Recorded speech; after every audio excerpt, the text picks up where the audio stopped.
이게 자꾸 정보를 노출할수록 저희 영업비밀이 없어지고 이제 밥줄이 조금씩 줄어드는데, 그래도 저희를 시청해주시고 사랑해주신 여러분들을 위해 조금씩이나 도움을 드리고 싶어서 민사소송에 대해서 1탄을 했잖아요. 이제 형사 절차에 대해서 1탄 한번 해보려고 해요. 크게 나누면은 그냥 쉽게 말해서 뭐 피해자, 가해자 이렇게 나눌 수 있잖아요. 네네. 피해자가 될 수 있고 가해자가 될 수 있고, 피해자가 있는 사건이 있고 네. 없는 사건이 있는데, 일단 제가 피해자였을 때부터 먼저 가정을 해서 설명드릴게요. 네. 폭행의 피해자가 되거나 사기의 피해자가 되거나 제가 뭐 성범죄의 피해자가 됐어. 그럼 첫 번째로 확실하게 증거가 있어야 됩니다. 그 이유는 요새 무고죄라고 아시죠? 네, 대충 알고 있습니다. 이제 제가 타인으로 하여금 형사처분 또는 징계처분을 받게 할 목적으로 공무소 또는 공무원에 대하여 허위의 사실을 신고한 거예요. 그러니까 객관적으로 나는 맞지도 않았어. 근데 이 사람이 나 때렸다. 허위의 사실 신고하는 거죠. 이 사람 처벌 받게 하려고. 증거가 불충분하거나 그런 경우에 혐의 없음 그런 게 나오면은 또 반대로 역으로 이제 제가 무고를 당할 확률이 있단 말이에요. 당연히 뭐 폭행을 당했거나 제가 사기의 피해자라면은 그거를 입증해서 신고하면 되지만, 조금만 이거 애매하시면 이제 전문가에게 상담을 받는 건 좋은 것 같습니다. 폭행이나 상해 같은 경우 신체에 뭐 피해를 입은 네네. 죄의 경우에는 첫 번째로 진단서가 있겠죠. 네, 그렇죠. 두 번째로 목격자가 있으면 제일 좋고요. 네, CCTV. 그런 것만 해도 충분히 입증 가능하시고, 문제에 대해서. 그 다음에 사기가 제일 많아요. 나 이제 사업 하나 해볼 건데 투자해라. 내가 뭐 몇 배로 돌려주겠다. 근데 그때 난 이미 갚을 생각도 없었고, 난 그 사업을 할 생각도 없었어. 네. 그리고 난 이미 빚이 몇십억 있어갖고 이거 어떻게 한다고 해도 돈을 갚을 수가 없었어.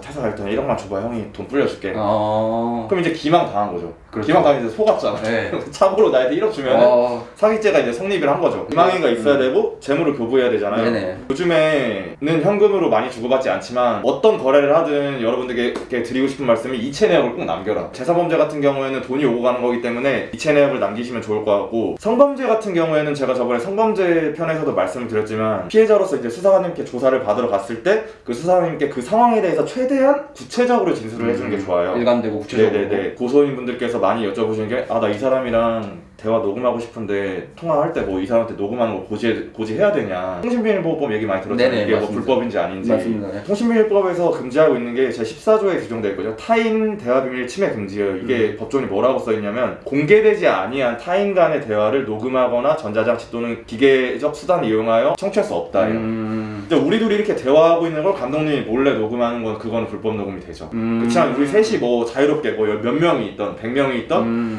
그 대화에서 내가 주체적으로 대화에 껴있다면은 나는 그건 타인 간의 대화가 아니에요. 그러니까 화자로 참여하고 있다라고 하면은 녹음해도 돼요? 라고 굳이 동의를 안 구해도 녹음해도 돼요 하면 당연히 자신한테 불리한 얘기를 하지 않겠죠. 네. 그렇기 때문에 통신비밀보호법 위반도 아니. 근데 제가 고소를 당했다. 이제 경찰서에서 오태혁 씨 맞으세요? 어떠한 사건에 의해서 고소를 당하셨다. 고소당한 뭐 피고소인, 뭐 피의자 이렇게 불리잖아요. 일단 그렇게 되면은 당황을 하세요. 일단 당황하지 마세요. 자신이 뭐 혐의가 있던 없던, 혐의가 있으면 물론 안 되겠지만 혐의가 없는 경우에도 뭐 고소를 당하는 경우가 꽤 있으시거든요. 네. 무슨 혐의로 왜 어떤 경찰서에 접수되는지 그걸 정확하게 알아야 되잖아요. 관할이 어디시고 사건 번호 좀 알려주시겠습니까? 제가 정보 공개를 청구를 해서 사건이 어떤 이유로 고소장에 접수했는지 제가 보고 출석해서 진술을 하겠습니다. 정보 공개 포털이라는 데가 있어요. 네네. 사건 번호, 관할 경찰서 그걸 입력하시면은 열흘 안에 이제 정보 공개 청구가 와요. 저에 대한 고소장에 열람을 할 수 있는 거죠. 네네. 내가 어떤 사실로 고소된지도 모르고 경찰서에 가면은 제 방어권에 불이익을 받을 수가 그렇죠. 있잖아요. 네. 그렇기 때문에 그 고소장을 보시고 또 전문가와 상의를 하셔가지고 전략을 짜야 되는 거죠. 정말 내가 인정을 하고 그런 거면 상관없겠지만, 내가 억울한 혐의를 받고 있는데 내가 가서 진술 잘못해버리면 진짜 억울하게 누명을 쓰실 수도 있거든요.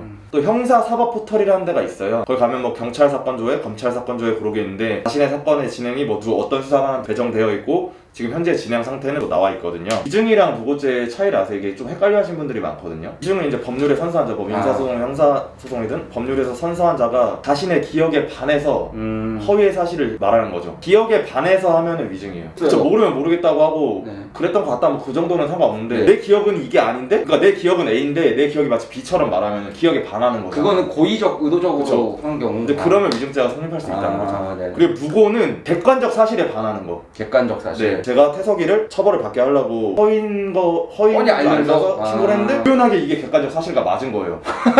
그럼 이건 무고가 되지 않습니다. 오늘은 재판에 들어가기 전 단계까지 절차에 대해서 간략하게 설명을 드렸어요. 여러분들이 많이 도움이 되셨으면 좋겠고, 물론 제가 설명드린 정보가 뭐 여러분들이 유익하실 수도 있고 필요 없는 정보일 수도 있는데, 자신이 처한 상황을 정확하게 알고 변호사든지 법률 전문가들과 상의를 해서 방어할 건 방어하고 공격할 건 공격하고 그렇게 진행하셨으면 좋겠어요. 저희가 날씨가 좋아져서 여러 가지 게스트분들 초청해서 많이 지금 예정되어 있잖아요. 네. 게스트분들 자꾸 안 나간다고 저희 안 보지 마시고 이게 버티는 사람이 이기는 거니까 맞습니다.